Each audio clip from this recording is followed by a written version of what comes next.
안녕하세요. 타오름의 교육 뉴스입니다. 자, 우리나라 의과대학 졸업생 수가 OECD 회원국 중에서 최하위권으로 나타났습니다. 어떻게 된 일일까요?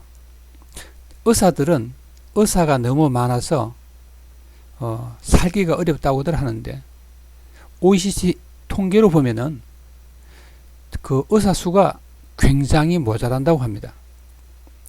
19일 보건복지부 OECD 보건의료 통계에 따르면은 한국의 의학계열 졸업자가 세계 랭킹 32위라고 합니다. 제일 많은 졸업자가 가장 많은 나라는 아일랜드고 10만 명당 24.9명이라고 합니다. 그 다음에 덴마크가 21.5명이고요. 리투아니아 19.3, 슬로베니아 17.5, 라트비아 17.3, 심지어 체코도 17.1, 포르투갈 16.1, 네덜란드 16명, 이런 순위라고 합니다. 자, 근데 우리나라는 10만 명당 7.6명이에요. 7.6명. 무려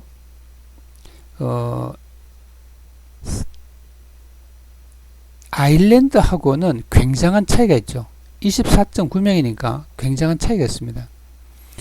OECD 평균이 12.6명이니까 평균보다도 5.0이나 적습니다. 자, 의학계열 졸업자 같은 경우에 2012년 이후에 대부분의 회원국들은 늘었지만은 한국은 도리어 0.4명이 감소했습니다. 자, 이게 문제죠. 그 다음에 다른 나라들도 보통 보면은 우리나라보다는 상당히 많습니다. 우리나라 이제 임상의사 수를 한번 볼게요. 임상의사 수. 물론 여기에는 한의사도 포함됩니다. 인구 1000명당 2.3명입니다. 임상의사 수가 2.3명. 물론 OECD 국가 중에서 가장 적습니다. OECD 평균은 3.4명이고요. 일반적으로 그 임상의사 수가 적다는 것은 그만큼 우리나라 국민이 병으로부터 취약하고 그만큼 의료 서비스를 받지 못한다는 것을 의미합니다. 심지어 우리나라보다도 의과대학교 졸업수가 적은 일본보다도 우리가 적습니다. 폴란드나 일본, 멕시코가 우리보다 졸업자 수가 적은데 임상의사 수는 한국이 가장 낮습니다. 물론 간호원도 보면은 우리나라는 굉장히 적습니다. OECD 평균이 9명인데 비해 우리나라는 1000명당 6.9명입니다. 2.1명이 적은 거죠.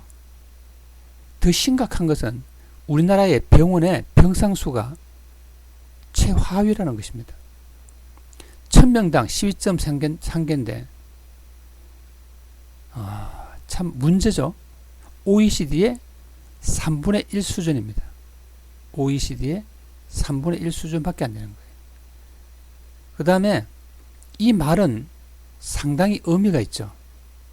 어떤 의미가 있을까요? 여러분 간단합니다.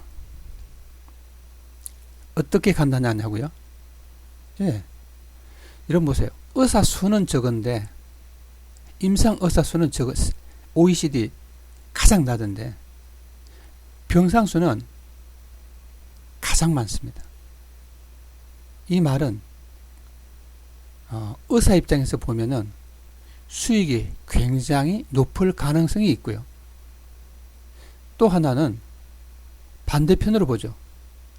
환자, 다시 말하면 국민 입장에서 보면은 가장 열악한 의료 환경 속에서 산다는 거예요. 자, 교육은 이제 바뀌어야 합니다. 어떻게 해요? 의사를 위해서 국민이 있으면 안 됩니다. 국민을 위해서 의사가 있어야죠. 그래서 의학계열 학생 대폭 늘려야 합니다. 의학계열 학생 대폭 늘려야 됩니다. 여러분 로스쿨 지금 문제가 되고 있죠. 예. 또 제한을 둬서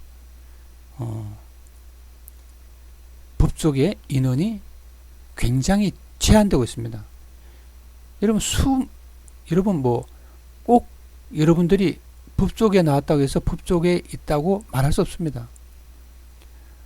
의사를 나왔다고 해서 100% 의사 된다고 생각하지 말고 여러분들 나와서 자기 적성이나 뭐가 안 맞으면 안 하는 거예요.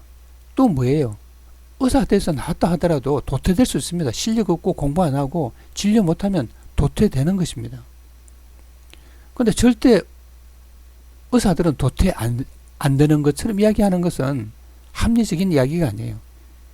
여러분 우리나라 전공자 중에서 가장 자기 전공을 잘 찾아 먹는 직종의 대표적인 부분이 의대 졸업자입니다. 자, 이제 과감히 정부에서도 의과대학 학생 수 늘리고 많이 모집할 수 있게 허용해 줘야 합니다. 너무 쪼이니까 문제가 발생하죠. 점점 지금처럼 심각한 문제가 일어나고 있는데 이렇게 방치해서 되겠습니까? 빨리 의과 계열을 학생을 늘려야 하고 빨리 늘려야지 우리의 심각한 의료 문제 해결될 수 있습니다. 감사합니다.